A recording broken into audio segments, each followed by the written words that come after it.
Tao po. Hello. Bahay mo yan? Bakit nabuwal? Po? Nabagyo? Oo. Naku po. Ikot yung gabi. Sige, saan po ba kayo? Saan po yung ano? Saan po yung bahay nyo talaga? Ito. Ito po? Oo. Sino pong kasama nyo? Ako lang. Mag-isa nyo lang po? Yung bigas po. Ay. Tapos lang. Tapos tulong ko tayo.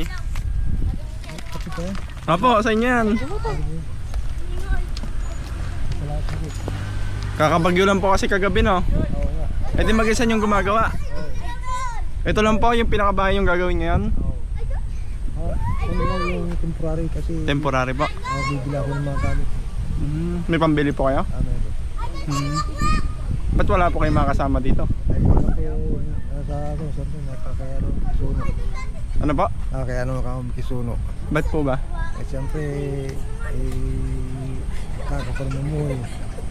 Kaka pa naman mamuhay. Ilang taon na po ba kayo? Magsi-70 na ako eh. 70? Grabe naman po yung nangyari sa bahay nyo. Guys, ito kami guys. O, kita kayo dyan. Kita. Ay, may itlog pa oh. Uy, baka kunin natin to no? Grabe oh.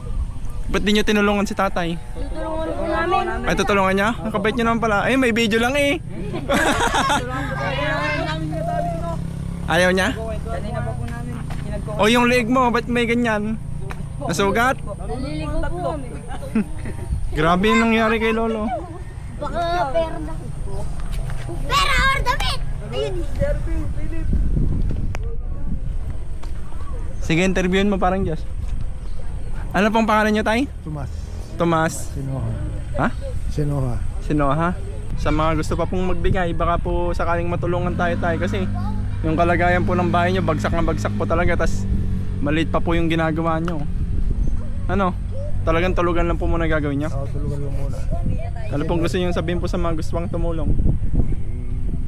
Kung meron pa akong makakatulong sa akin na medyo mapaganda ko ng konti itong kubo ko, maraming salamat kung kakaroon pa. Pero kung wala na, maraming salamat na rin.